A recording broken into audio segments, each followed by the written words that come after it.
Kamareddy MLA Shri Venkata Ramanareddy గారు షబ్బీర్ అలీ చేసిన ఆరోపణలను ఖండిస్తూ ఏదైతే ప్రెస్ మీట్లో చెప్పారో వాస్తవాలను వాటిని జీర్ణించుకోలేక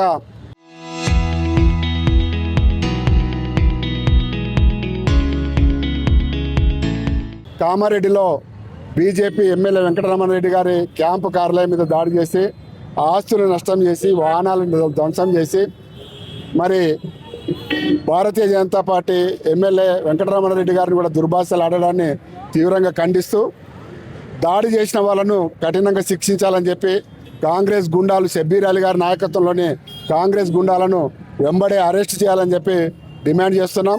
అంతేకాకుండా కామారెడ్డి సంఘటనలో మరి ఏదైతే వెంకటరమణారెడ్డి గారి క్యాంపు కార్యాలయం మీద దాడి చేసి ఆస్తులను నష్టపరిచారో తెలుసుకున్న వెంబడే భారతీయ జనతా పార్టీ రాష్ట్ర అధ్యక్షులు రామచంద్రరావు గారు, పార్లమెంట్ సభ్యులు ఈటల రాజేందర్ గారు కామారెడ్డికి వెళ్ళడానికి బయలుదేరుతుంటే వారిని అక్రమంగా ఆపి గృహ నిర్బంధం చేసి అరెస్ట్ చేయడాన్ని తీవ్రంగా ఖండిస్తున్నాం.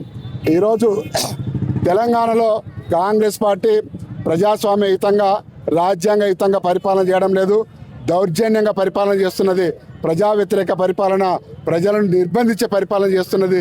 దీన్ని తీవ్రంగా ఖండిస్తూ నిరసనగా రాష్ట్రరోక చేయడం జరిగింది. ఈరోజు రాహుల్ గాంధీకి సిగ్గుచేటు.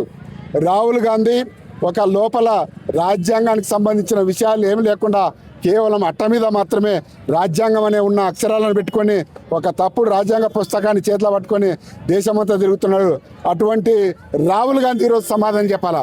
తెలంగాణలో రాజ్యాంగపరంగా ప్రజాస్వామ్యబద్ధంగా ఎన్నికల్లో ఈనాటి ముఖ్యమంత్రిని గత ముఖ్యమంత్రిని ఇద్దరిని ఓడించిన వెంకట రమణారెడ్డిని కాదని అక్కడ ఒక డమ్మిగాన్ని షబ్బీర్ అలీని కానీ విధవని అడ్డుపెట్టి ఈరోజు అధికారిక కార్యక్రమాలు నిర్వహిస్తుంటే మరి ఎన్నికైన ప్రజాప్రతినిధి ఏం చేయాలో రాజ్యాంగాన్ని చేతిలో పట్టుకొని తిరుగుతున్న రాహుల్ గాంధీ చెప్పాలి ఈరోజు దేశ ప్రజలకు, తెలంగాణ ప్రజలకు.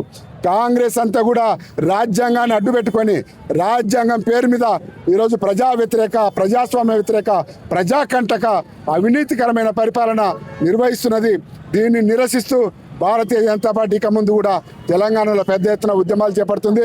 ఈరోజు తెలంగాణ ముఖ్యమంత్రి రాహుల్ గాంధీకి అవసరమైతే 1000 కోట్లు పంపిస్తామంటే తెలంగాణని ఎంత దోచుకుంటున్నారో ఒకసారి అర్థమవుతుంది. భారతీయ జనతా పార్టీ రాష్ట్ర నాయకులు చెప్తున్నారు ఈరోజు తెలంగాణలో 2 ట్యాక్సులు నడుస్తున్నాయి. RR tax, Revanth Reddy tax ఒకటి, రాహుల్ గాంధీ ట్యాక్స్ ఒకటి అని.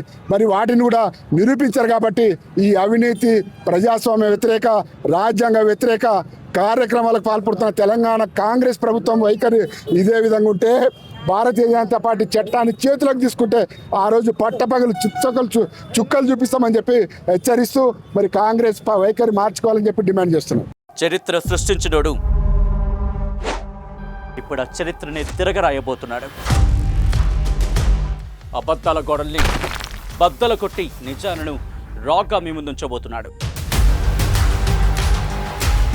నిజమైన వార్తల కోసం వెంటనే డౌన్లోడ్ చేసుకోండి రా యాప్ని.